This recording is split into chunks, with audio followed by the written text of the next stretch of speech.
Bismillahirrahmanirrahim. Assalamualaikum warahmatullahi wabarakatuh. Alhamdulillahilladzi arsala rasulahu bil huda wa dinil haq liyudhhirahu 'ala dini kullihi wa kafa billahi syahida. Wa asyhadu an la ilaha illallah wahdahu la syarikalah wa asyhadu anna Muhammadan abduhu wa rasuluh. Allahumma salli ala nabiyyina Muhammad wa ala alihi wa man tabi'ahum bi ihsanin ila yaumiddin. Allahumma anfa'na bima 'allamtana wa 'allimna ma yanfa'una wa zidna ilma. Alhamdulillah, Bapak-bapak, para jamaah sekalian yang mugi-mugi senantiasa dirahmati dan diberkahi oleh Allah Subhanahu wa taala. Kita bersyukur atas nikmat yang Allah Subhanahu wa taala anugerahkan kepada kita sekalian di pagi hari ini pada tanggal 1 Muharram 1438 Hijriah. Kita semuanya masih diberikan kesehatan, masih diberikan petunjuk dan hidayah. Mungkin nikmat-nikmat yang ada terus kita syukuri dan kita manfaatkan nikmat-nikmat yang ada untuk mendekatkan diri kepada Allah Subhanahu wa taala. Sekali lagi, bulan Muharram atau bulan Syuro ini adalah bulan yang mulia. Dikatakan oleh Nabi SAW, afdhalus siyam ba'da Ramadan syahrullahil muharram. Sebaik-baik puasa setelah puasa Ramadan yaitu puasa di bulan Allah, bulan Muharram. Dikatakan bulan Syuro atau bulan Muharram disebut dengan Syahrullah, disebut dengan bulan disebut dengan bulan Allah. Di dalam ayat atau hadis yang lainnya disebut dengan bulan haram, maka menunjukkan bulan ini adalah bulan yang mulia. Juga dianjurkan pada bulan Syuro atau bulan Muharram ini untuk memperbanyak puasa sunnah, karena puasa sunnah di bulan Muharram ini lebih afdol ya daripada di hari-hari yang lainnya. Ini lebih utama setelah puasa Ramadan, sebagaimana disebutkan dalam hadis tadi. Kita bisa melakukan puasa pada bulan ini, yaitu pada hari Asyura tanggal 10 dari bulan Syuro ini, yaitu tanggal 12 nanti, 10 apa 11 ya? Ya, nanti 2 hari 9 dan 10, tanggal 10 dan 11 ya, puasa untuk bulan Syuro ini, yaitu puasa Asyura, dan puasa 1 hari sebelumnya yaitu puasa Tasu'ah. Keutamaannya akan menghapuskan dosa-dosa yang telah lalu. Oke, kita sekarang lanjutkan pembahasan kitab Bulughul Maram dari hadis yang membicarakan tentang bersuci, masih tentang air. Kali ini menjelaskan tentang kencing manusia. Ini menjelaskan tentang masalah kencing manusia. Oke, monggo Mas Edi untuk baca. وعن أنس بن مالك رضي الله عنه قال جاء أعرابي فبال في طائفة المسجد فزجره الناس فنهاهم النبي صلى الله عليه وسلم. فلما أقضى بوله أمر النبي صلى الله عليه وسلم بذنوب من ماء فأفرغ عليه. Muttafaqun alaihi. Dari Anas bin Malik radhiyallahu anhu, ia berkata, seorang Badui datang lalu kencing di sudut masjid, maka orang-orang menghardiknya. Namun Nabi Shallallahu Alaihi Wasallam melarang mereka. Ketika ia selesai kencing, Nabi Shallallahu Alaihi Wasallam memerintahkan agar diambilkan seember air, lantas disiramkan di atas bekas kencing. Riwayat Bukhari dan Muslim. Baik, kita lihat ini tentang kisah Arab Badui yang kencing di masjid. Dikatakan di sini Anas bin Malik radhiyallahu anhu mengatakan, jaa, datang, A'rabiyun, seorang Arab Badui, fabala fi ta'ifatil masjid,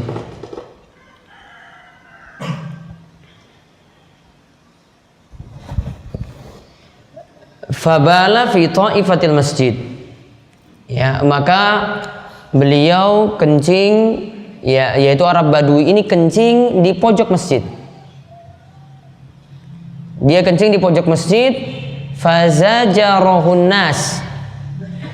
Maka ketika itu orang-orang ingin menghardiknya, ingin memarahinya. Ini kok ada orang kok tega sekali masuk masjid kemudian kencing, kemudian pipis. Kita aja lihat bocah saya seperti itu nggak senang. Ya, ini adalah masjid tempat kita itu beribadah. Kita anggap tidak pantas untuk kencing di tempat seperti ini. Kemudian fanahahumun Nabi sallallahu alaihi wasallam. Kemudian Nabi SAW itu melarang mereka, nggak usah memarahi atau nggak usah menghardik Arab Badui tadi. Falamma qada baulahu, ketika Arab Badui itu selesai kencingnya, menyelesaikan kencingnya, amaron Nabi SAW bizanubi mimma. Nabi SAW memerintahkan untuk mengambilkan seember air, fa uhriqa alaihi. Lantas ember tersebut digunakan untuk menyiram bekas kencingnya tadi. Hadis ini muttafaqun alaih, diriwayatkan oleh Imam Bukhari dan Muslim. Hadis ini muttafaqun alaih, diriwayatkan oleh Imam Bukhari dan Muslim. Maka kita lihat di sini, kita lihat hadis ini yang pertama diriwayatkan dari Anas bin Malik. Ini adalah pembantu Nabi Shallallahu Alaihi Wasallam. Ya, Anas ini adalah pembantu Nabi Shallallahu Alaihi Wasallam yang mengabdi pada beliau. Ya, yang mengabdi pada Nabi Shallallahu Alaihi Wasallam. Nabi SAW ketika itu diminta oleh ibu Anas, yaitu Ummu Sulaim atau dikenal dengan Rumaisa, ketika putranya ini ingin diabdikan pada Nabi SAW, dia minta pada Rasulullah, Rasul, jadikanlah putraku ini sebagai pembantumu. Kemudian ketika itu disetujui, Anas itu jadi pembantu Nabi SAW, mengabdi pada Nabi SAW. Lantas didoakan oleh Nabi, Allahumma aksir malahu wa waladahu wa adkhalahul jannah. Ya Allah, aksir malahu. Ya Allah, perbanyaklah hartanya. Wa waladahu, perbanyaklah juga anaknya. Dan masukkanlah dia ke dalam surga. Ya Allah, perbanyaklah hartanya, perbanyaklah anaknya, dan juga masukkanlah dia ke dalam surga. Nah, kita lihat di sini, ini berarti menunjukkan bahwasanya bolehnya ya doa ini kita doakan kepada orang yang kita temui. Artinya doa tersebut berisi kita minta kepada Allah Subhanahu wa taala untuk kaya, kita minta kepada Allah Subhanahu wa taala untuk banyak harta, kita minta kepada Allah Subhanahu wa taala untuk banyak keturunan. Ya, seperti ini tidak masalah. Kemudian juga kita minta pada Allah Subhanahu wa taala untuk orang tersebut itu dimasukkan dalam surga. Boleh mendoakan orang lain dengan doa semacam ini. Nah, kemudian kita lihat di sini faedah yang bisa kita petik dari hadis. Ingat, ini kisah ini tentang Arab Badui. Arab Badui ini nggak sekolah. Ya, nggak sekolah berarti adab-adab, aturan-aturan itu nggak paham. Jadi wajar dia itu pendidikannya rendah, kelakuannya seperti ini. Jadi dari kelakuan itu bisa dilihat dari pendidikannya itu seperti apa. Maka kalau orang itu sulit untuk menerima sesuatu, ya, ada sedikit misalnya ajaran yang benar itu masuk, kemudian tidak menerima, nah itu rata-rata berpendidikan rendah, ya, ada rata-rata berpendidikan rendah. Kalau wong sekolah cerdas mau menerima, wah itu langsung, wah saya ini percaya tentang hal ini, ya. Juga kalau orang itu kurang berpendidikan, juga kalau ada hal-hal yang kadang langsung ajaran keras yang masuk, itu juga langsung bisa menerima. Ya, tidak selamanya langsung semuanya yang baik-baik itu mereka tolak. Ada juga yang langsung bisa menerima seperti itu. Ya, tidak mencerminkan ini semuanya menunjukkan bahwasanya kalau ajaran ini ya mereka menolak semuanya, tidak. Nah, kita lihat di sini beberapa faedah dari hadis ini. Hadis ini menunjukkan yang pertama, kencing itu najis. Hadis ini menunjukkan yang pertama, kencing itu najis. Kenapa dikatakan najis? Kencing itu dikatakan najis karena Nabi SAW itu katakan dalam hadis, fa uhriqa alai. Anas itu mengatakan kencing tadi itu disiram.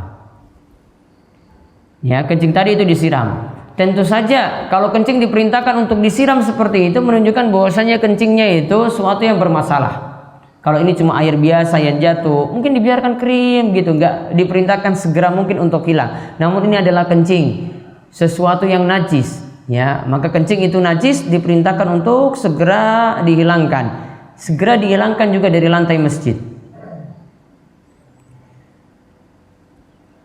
Kemudian faedah yang kedua, ya, faedah yang kedua dari hadis ini menunjukkan bahwasanya lantai masjid itu wajib untuk dibersihkan.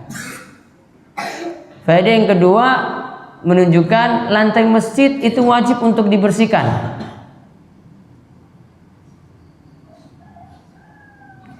Karena Nabi SAW memerintahkan para sahabat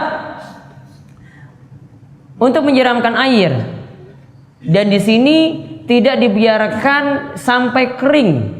Sebenarnya kalau kencing itu kena lantai atau tanah atau lemah, ini dibiarkan lama kelamaan itu bisa hilang. Ya, lama kelamaan itu bisa hilang. Namun ketika itu Nabi Shallallahu Alaihi Wasallam ini katakan kepada para sahabat, ambil seember air kemudian disiram.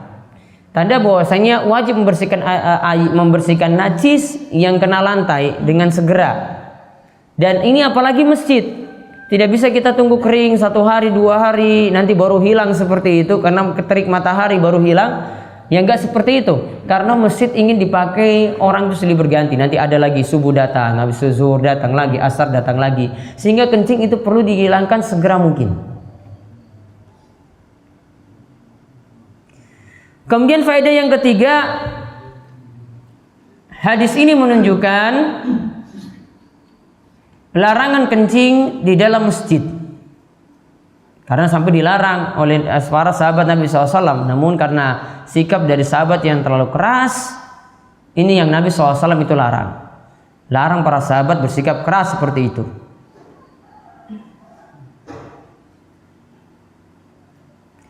Kemudian faedah yang keempat, hadis ini menunjukkan juga bahwasanya kalau kita melihat suatu kemungkaran, kejelekan di tengah-tengah masyarakat, terjadi maksiat, ya, tersebar dosa besar, wajib dihilangkan segera mungkin atau diingkari segera mungkin. Kalau kita punya kekuatannya itu gimana Bapak sekalian? Kita mengingkari kemungkaran itu minimal atau yang wajib dilakukan dulu adalah dengan hati. Ini wajib. Ya, lihat ada sesuatu yang nggak pas lah dengan syariat, maka hati itu harus mengingkarinya. Kemudian yang kedua dengan lisan. Ya, yang kedua itu dengan lisan. Diomongkan langsung, dibicarakan langsung, apalagi punya kuasa. Apalagi dia bisa ngomong pada masyarakat, apalagi kalau dia ngomong sebagai takmir masjid itu didengar. Seperti itu dibolehkan. Baru yang ketiga, ingin mengingkari kemungkaran yaitu dengan tangan. Dengan tangan di sini artinya ubah langsung dengan kekuasaannya. Dia punya anak di rumah, anaknya nggak sholat, ya, maka dia ajak anaknya itu untuk sholat. Anaknya disuruh ke masjid nggak mau, maka dia bisa marahi, bahkan sewaktu-waktu bisa pukul. Seperti ini cara mengingkari kemungkaran, apalagi kita sebagai orang yang punya kuasa boleh dengan menggunakan tangan seperti itu. Maka kata Nabi SAW dalam hadis Abu Sa'id Al-Khudri, Rasulullah SAW itu bersabda dalam hadis riwayat Muslim, man ra'a minkum mungkaran falyughayyirhu biyadi. Siapa yang melihat kemungkaran, maka hendaklah dia ubah dengan tangannya. Fa ilam yastati, jika tidak mampu, maka ubahlah dengan lisannya. Jika tidak mampu lagi, fa ilam yastati, maka ubahlah dengan hatinya. Fadzalika ad'aful iman. Yang terakhir ini dengan hati, ini adalah selemah-lemahnya iman, kata Nabi sallallahu alaihi wasallam. Maka perlu ya kiranya ya kemungkaran itu apalagi di rumah kita, ruang lingkup kecil saya, nggak usah sampai besar sampai di masyarakat, dari rumah terlebih dahulu. Lihat anak sulit bangun subuh, itu diingatkan, nggak dibiarkan gitu saja. Tolong nggak sikapi anak itu dimanjakan, itu nggak baik. Sikap keras kalau untuk masalah-masalah sholat seperti itu, sikap keras. Ya, bukan dimanjakan, sudahlah dia nggak mau bangun sholat subuh, sudah dibiarkan begitu saja. Ini keliru sekali dalam mendidik anak.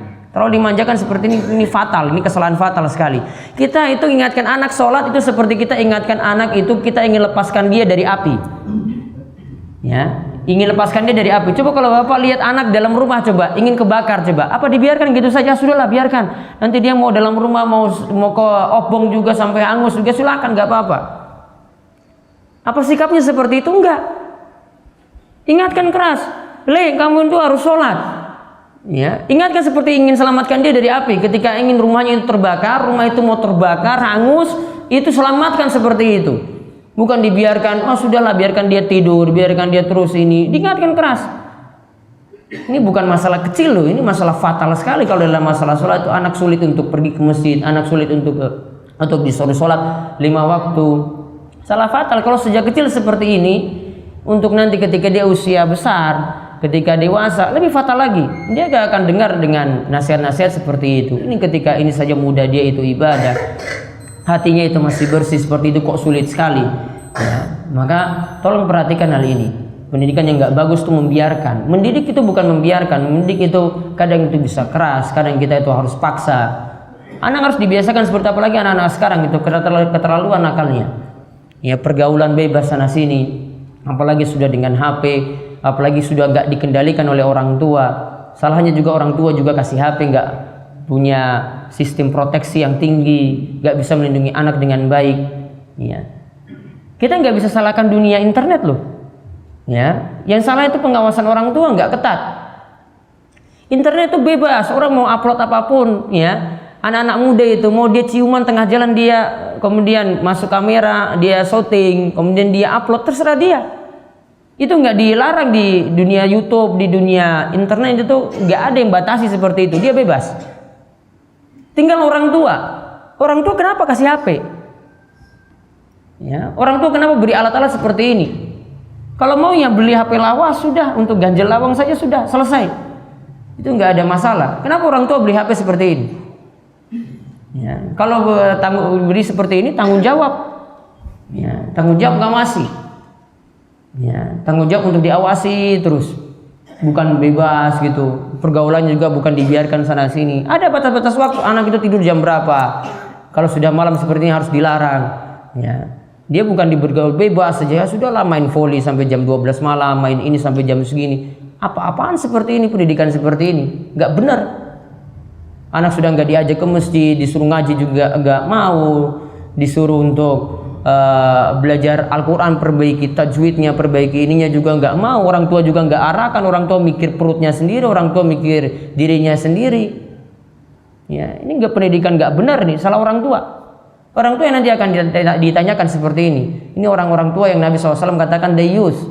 Dayus itu artinya orang-orang tua yang tidak punya sifat pencemburu. Lihat istrinya nggak pakai jilbab, nggak dimarahi. Lihat anak-anaknya itu tidak sholat, itu nggak dimarahi. Itu namanya dayus.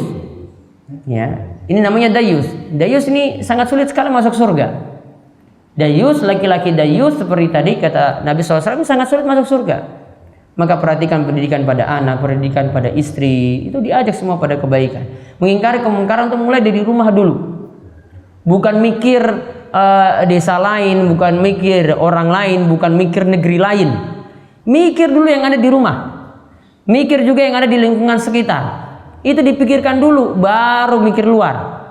Ya, bukan kita prioritaskan di luar negeri, yang sini nggak diurus sama sekali. Rumah sendiri nggak beres. Dan tanda juga kalau bapak-bapak itu ya punya ilmu yang tinggi atau mungkin dianggap sebagai orang yang berilmu, mungkin sebagai kiai, tanda ya orangnya itu bermasalah, kiainya bermasalah, rumahnya sendiri nggak diurus. Kiainya anaknya nggak pakai jilbab, ya, kiainya anaknya itu pemabuk. Ini tanda kiainya nggak beres. Ya, ini kiai nggak benar seperti ini. Masa rumah sendiri nggak diurus, ngurus orang lain. Ya, harus didik rumah terlebih dahulu. Ya, harus didik rumah terlebih dahulu. Bukan kalau Allah Subhanahu wa taala katakan ya ayyuhallazina amanu qu anfusakum wa alaikum nara. Wahai orang-orang yang beriman, jagalah diri kalian dan anak-anak kalian dari api neraka. Masa ketahuan anaknya itu nyolong, ketahuan anaknya itu judi, ketahuan tuh anaknya mabuk, ya dia ngisi pengajian tiap hari. Ya. Jadi kiai lagi seperti itu. Apa-apaan seperti ini? Wong dia sendiri nggak beres ngurus rumah kok ngurus orang lain. Jamaah kan bisa protes. Oh jenengan sendiri kok kayak gini mau ngurus-ngurus kita. Kita mau mabuk ya mabuk terserah kita. Jawabannya kan gampang dari jamaah. Ya, kita mau selingkuh ya terserah kita. Wong jenengan aja kayak gitu kelakuannya. Dia nggak mau memperbaiki diri sendiri. Ini apalagi jadi tokoh ini loh. Rawan sekali ini kalau buat masalah. Maka seperti Ibnu Qudamah dalam kitabnya Mukhtasar Minhajul Qasidin itu katakan ada dosa yang ini kecil namun bisa dianggap besar. Dosa kecil dianggap besar. Di antaranya itu adalah dosa yang dilakukan oleh seorang ulama, dosa yang dilakukan oleh seorang berilmu. Kalau sudah salah, orang-orang itu nganggap besar. Sudah salah, itu orang-orang nganggap masalah besar. Ya. Ini kecil dosanya, dia lakukan, mungkin sepele. Namun kalau di mata-mata masyarakat seperti ini, wah kok ketahuan selingkuh kiai itu, wah kiai ini kok ketahuan korupsi, wah kiai ini kok ketahuan anaknya seperti ini dosanya lebih daripada orang lain lakukan. Ini Ibnu Qudamah menyebutkan seperti itu. Jadi di antara dosa yang kecil itu bisa menjadi besar dilihat dari ketokohan. Ya, dilihat dari orang itu dipandang oleh masyarakat, dilihat dari keilmuan orang tersebut. Makin orang itu dianggap berilmu, makin orang itu dianggap ulama, makin orang itu punya ilmu yang tinggi. Maka kalau dia lakukan dosa, dosanya lebih parah daripada orang yang lain yang melakukannya.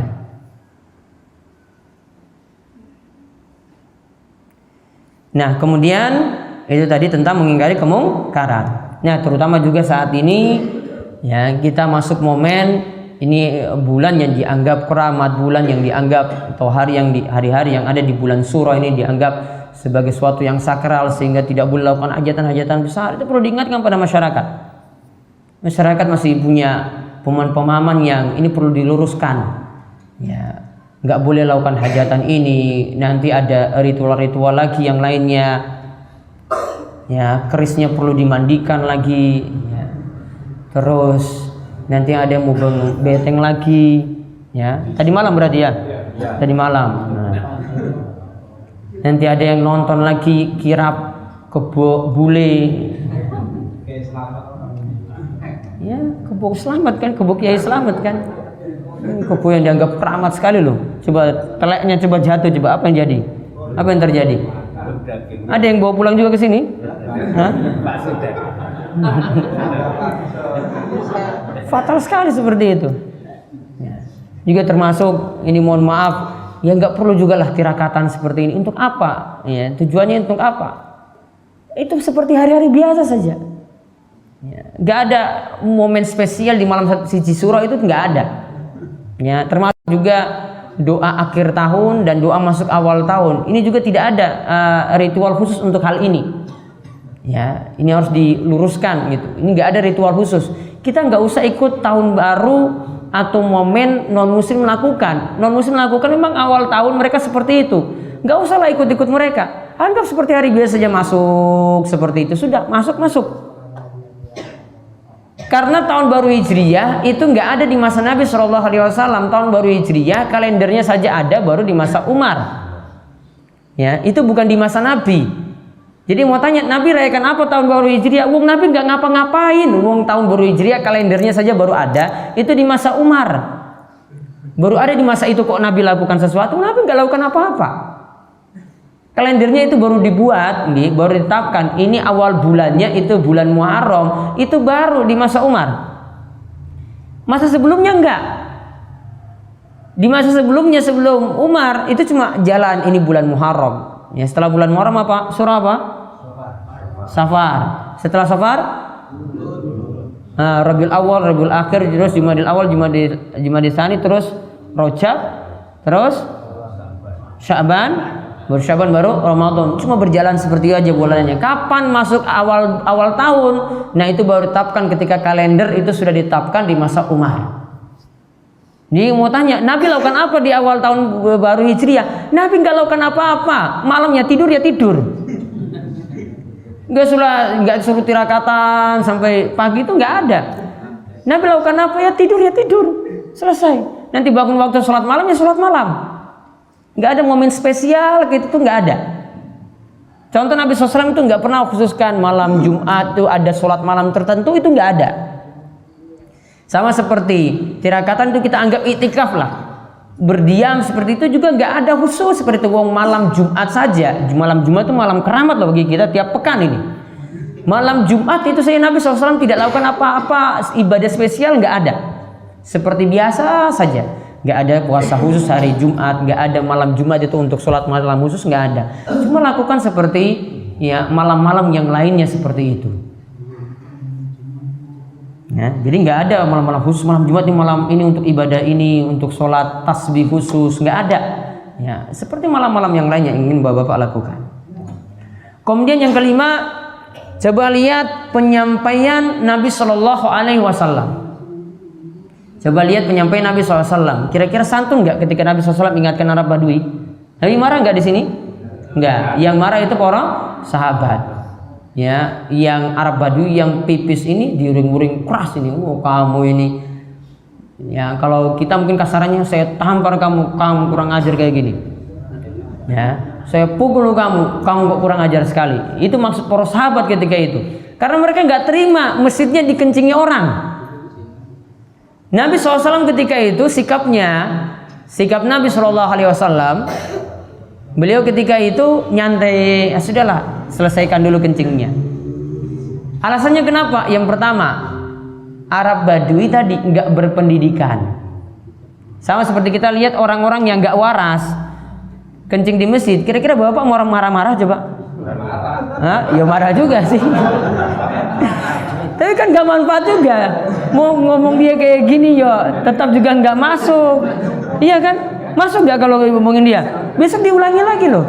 Ya sudah, dikeringkan saja sudah kencingnya selesai. Yang kedua coba. Yang kedua ini. Ada orang yang kencing suruh stop langsung bisa berhenti. Ya. Lagi kencing, ini lagi ya taruhlah 1 menit lah harusnya dia kencing. Ini baru 10 detik langsung kamu nih kencing di situ, stop. Bisa stop langsung? Hah? Bisa penyakit tuh, ini masalah besar ini. Masalah besar. Paling nanti kalau dia suruh stop langsung dia tutup, kencing di celananya najis. Kalau enggak di sini pipis, di pojok sana pipis, pindah tempat di situ. Wah, saya di sini saja. Sini kan dilarang.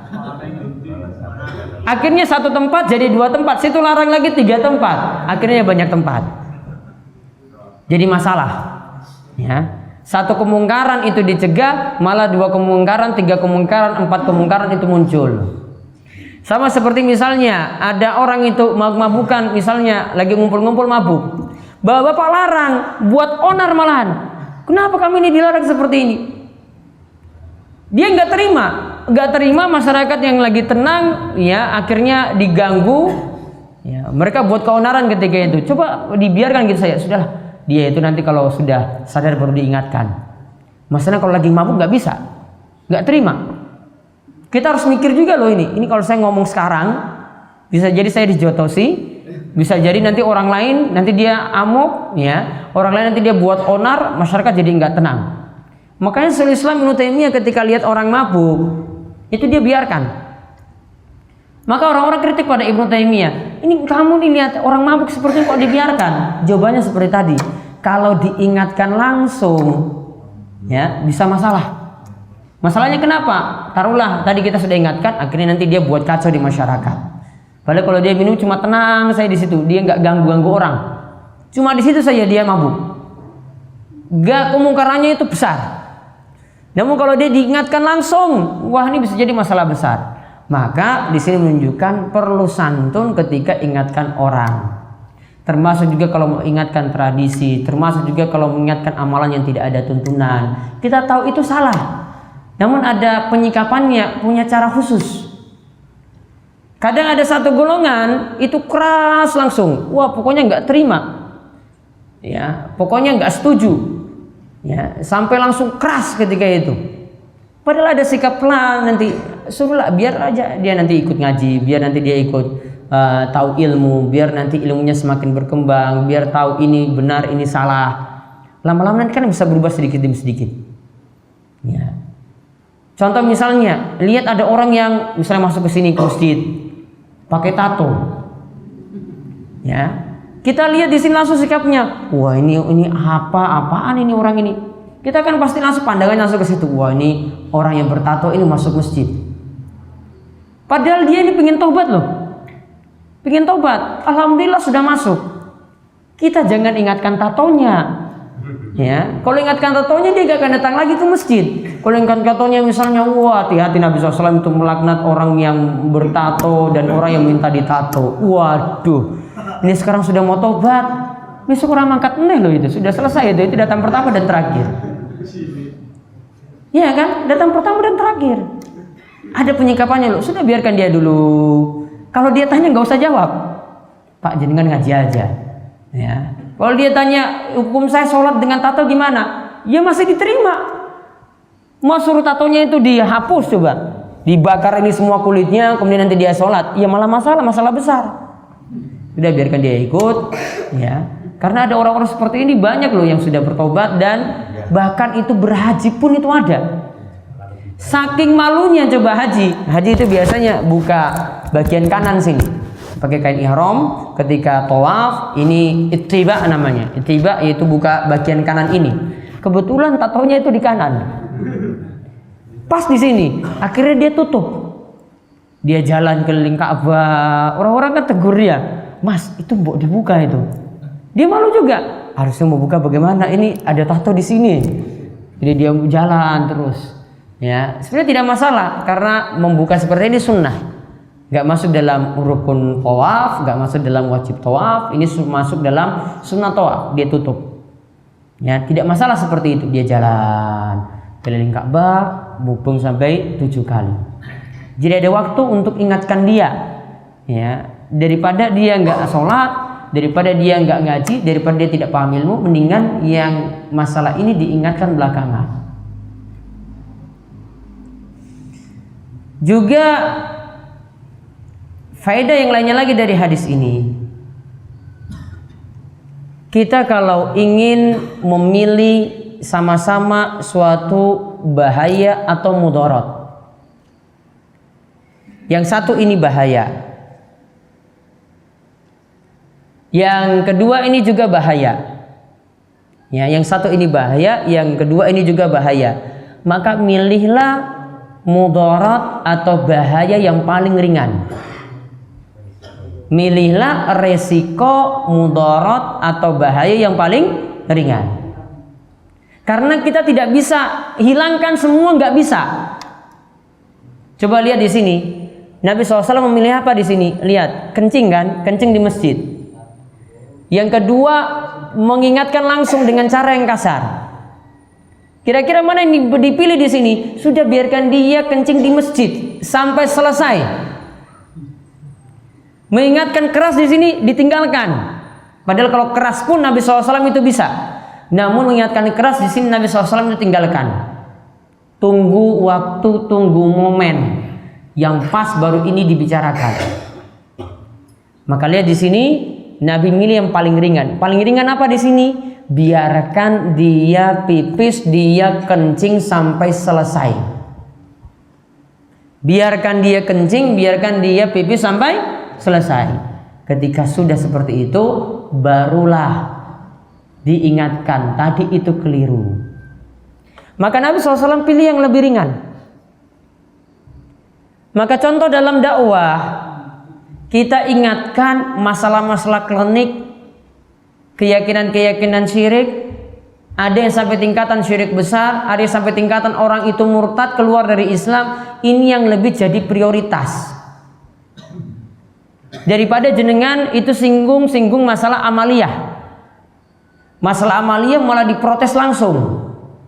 Ya, apa-apaan kalian ini singgung-singgung tradisi yang sudah jadi turun-temurun terus. Padahal ada yang lebih penting loh di sini. Datangi dukung, percaya ramalan, tadi syirik pada kotoran kebo tadi, ya. Syirik lagi pada mubeng beteng misalnya, ya. Ini lebih parah loh ini tingkatannya. Tingkatan ini lebih parah. Orang kalau lakukan ini, kalau ini syirik besar, kekal dalam neraka. Namun kalau dia masih lakukan amaliyah tadi yang tidak ada tuntunan, ini masih bisa dimaafkan. Ini tidak kekal dalam neraka, maka prioritasnya berbeda.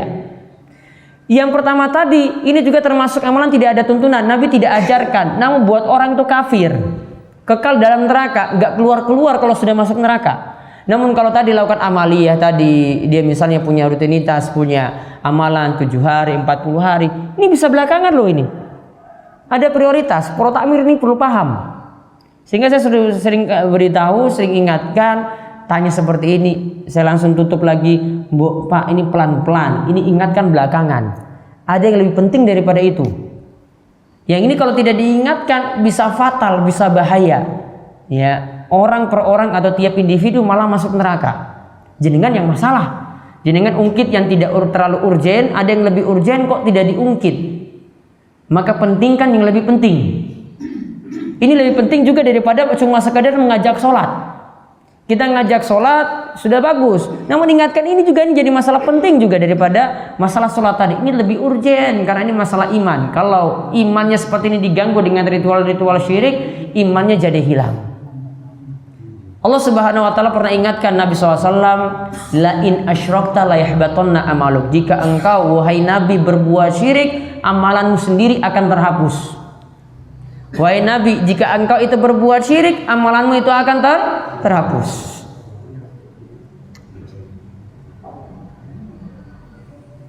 Kemudian faedah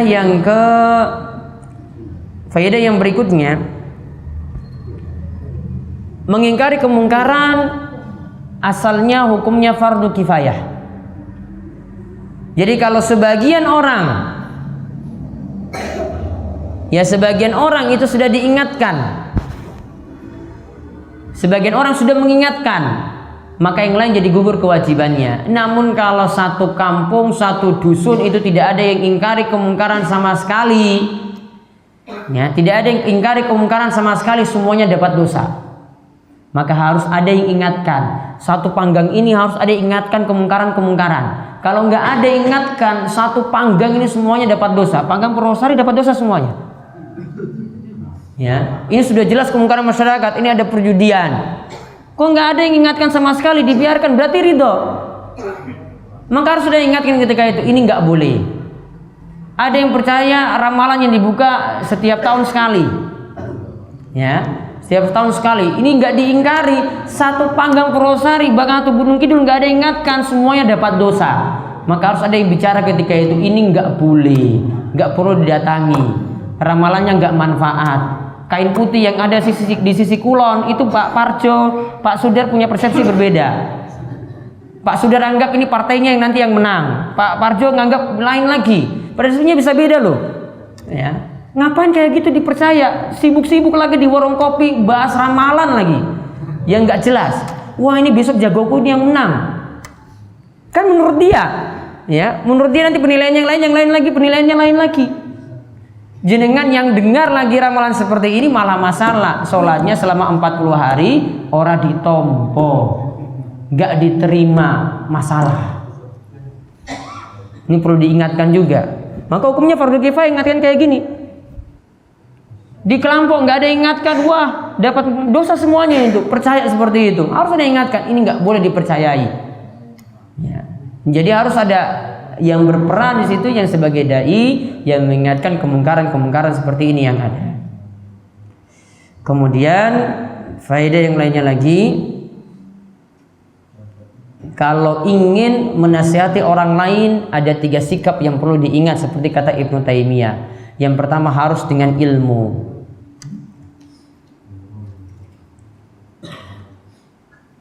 Yang pertama harus dengan ilmu.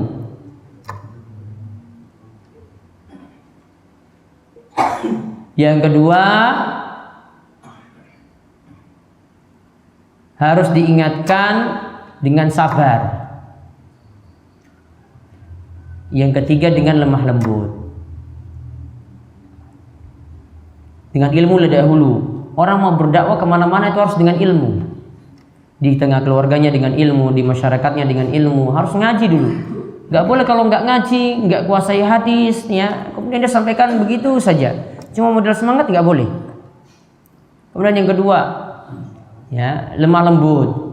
Ya, jangan dengan sikap keras terlebih dahulu, harus dengan santun, harus dengan cara yang baik. Kemudian yang ketiga, sampaikan dengan sabar. Karena kalau bapak-bapak ingatkan 1 kali, ingatkan istri 1 kali saja belum tentu dengar loh. Ingatkan anak sekali saja belum tentu dengar. 2 kali, 3 kali, 10 kali baru dengar. Apalagi orang lain di luar rumah. Dalam rumah saja sulit diatur, apalagi di luar rumah. Perlu sabar. 1 kali nggak didengar, namun tetap ada nasihat loh, nggak dibiarkan. Tadi saya katakan menasihati itu bukan membiarkan, namun harus dinasihati. 1 kali nggak dengar, 2 kali, 3 kali, 4 kali, 10 kali, 100 kali, alhamdulillah dapat hidayah. Bisa seperti itu, hidayah itu datang. Wallahu a'lam bishawab. Ini hadis yang kita kaji tentang kisah Arab Badui tadi. Mudah-mudahan mendapatkan ilmu yang bermanfaat. Tutup kalian doa kafaratul majelis, monggo. Subhanakallahumma bihamdika asyhadu an la ilaha illa anta astaghfiruka wa atubu ilaik. Assalamualaikum warahmatullahi wabarakatuh. Bagus kan videonya pemirsa?